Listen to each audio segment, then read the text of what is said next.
স্বামীর সাথে অন্য পুরুষের সাথে স্বামী থাকা অবস্থায় কেউ জড়ায় না। যেহেতু আমার স্বামী 7 বছর দেশের বাইরে থাকে, আমার সাথে একজনের ফ্রেন্ডশিপ হইতেই পারে, কিন্তু ফ্রেন্ডশিপ থেকে সে আমার যখন একদম বিয়ের প্রলোভন যে বিয়ে করবে, আমার ছাড়া বাঁচবে না, তখনই তো আমি একটা সম্পর্কে জড়াইছি। ও দেখতেছি বিয়ে টিয়ে করে না, কোনো না। তারপরে আমি বলতেছি যে তুমি তাইলে একটা কিছু ডিসিশন নাও।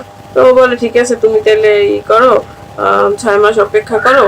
এই বিয়ে হয় না, কিন্তু তোমার সাথে তিন বাসা আপনি জানেন না কেমনে থাকছে। আমরা এই গত 6 মাস ধরে পটুয়াখালী একটা বাসা স্বামী স্ত্রীর পরিচয় ছিলাম। ভিডিও করতে যাই মেয়েদের সাথে অনেক কি করে, যেটা আমার ভালো লাগে না। এরপরে এই যে ওই দিন ঢাকা দিয়ে আসার পথে জগতে দেওয়ার পরে আমি বলি তুমি আমার বিয়ে করবা না আমি তোমার বাসায় যাবো। তো বাসায় যাবো কথাটা আগেও 2-1 বার বলছি, এই জন্য মানে ওই কথাটা শোনার পরে সে বলতেছে ঠিক আছে তুমি যাও চাই করো। অবশেষে মানে আমার এই 4 বছরে মানে পোশাক আশাক কাপড় চোপড় থেকে শুরু করে আমি যতটুকু পারছি সবকিছুতে, ওর ঈদের কেনাকাটা থেকে শুরু করে যা কিছু, ওর পকেট খরচ, ওর মোবাইল বিল, আমি সবকিছু বহন করছি। বর্তমান এই প্রসঙ্গে একটু বলি, আপনি বিয়ে যে করবেন, আপনার তো না বিয়ে হয়েছে, একজনের স্বামী, আপনার স্বামী আছে না বর্তমানে? তাহলে আরেকজনের বিয়ে করে কিভাবে? যখন থানা ব্রিজে আমার ধরা পড়লো, ওই সময় আমার স্বামী দেখছে যে ওই যে কাগজ যেটা আঙ্কেলে কালামের আঙ্কেলে যে সালিশি করে দিয়েছে, ওইটার মধ্যে আর কি সবকিছু প্রুফ সে পাইছে, সে তো দেখতে চাইছে গ্যাঞ্জামটা কি নিয়ে হইলো।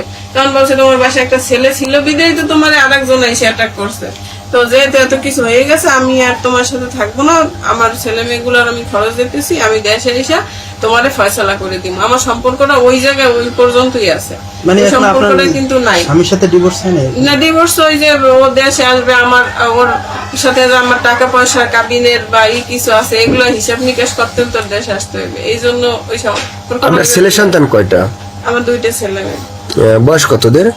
তো যাই হোক, এখন আপনার চাওয়া কি? আপনার তো এখন ওই স্বামী এখন আছে, ঠিক না? মনে করেন আপনার ওটা তো আমি শুধুমাত্র ওই যে এই ডিভোর্স দিলে আমি টাকা পয়সা পাবো, ও বেকার, ওরে একটা কিছু, এর জন্য আমি ওইটার করতেছি না। স্বামী আছে মানে স্বামীও জানে যে আমি তার সাথে থাকবো না, আর আমিও জানি যে না, স্বামী শুধু আছে ওই যে ওদের বাচ্চাদের খরচ দেয়, এইভাবে থাকা, আর ওরকম কোনো স্বামীর সাথে সম্পর্ক নাই। তো এমনও তো হইতে পারে এই ছেলে আপনি আর এক ছেলের সাথে তো আপনি জড়াইতে পারেন। এমনও তো হইতে পারে যে আপনি এইখান থেকে যাই আপনিও আর এক সাংবাদিক মেয়ের সাথে প্রেমে পড়তে পারেন। এটা এমন কখন কি হইবে এটা তো কেউ বলতে পারে না। এখন আপনার চাওয়া কি? বিয়ে না করে তখন আপনি কি করবেন? আমি ওর সাথে সামনাসামনি একটু কথা বলতে চাই। আমার এখনো বিশ্বাস আছে যে ও হয়তো আমার সে তো নাই, স্টেশন নাই, তো আপনি কেন এবারই তুললেন?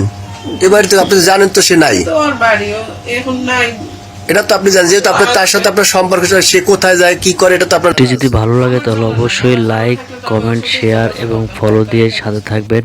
নিয়ে আসবো প্রতিনিয়ত এরকম